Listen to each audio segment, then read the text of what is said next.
Thanks to modern medicine, diseases that were once incurable are now able to be treated. But wind the clock back to the early 1900s and contracting the plague was a death sentence. In 1905, the disease known as the Black Death broke out in Maryborough. Very quick incubation period, so hence the quickness of people developing and dying until it was known. But it's believed the outbreak was able to be contained because of the heroic efforts of 3 local nurses.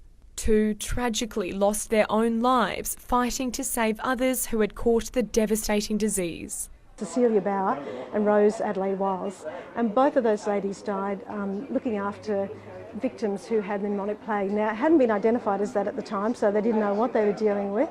They isolated the victims, thank goodness, in the hospitals as best they could, or else perhaps the whole city of Maryborough might have come down. More than 100 years on, and their sacrifice has never been forgotten.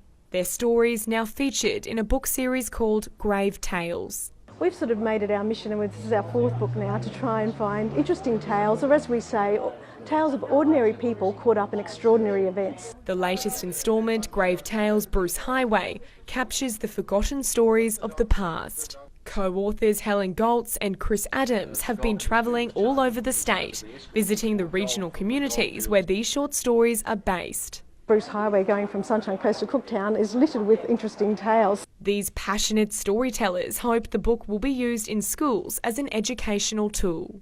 Rudyard Kipling wrote, "If you tell history in the form of stories, it will never be forgotten." And that's the quote that we have on the front of the book, of all the books, and we hope that becomes the case, that they do get into schools. Mia Tyquin, Win News.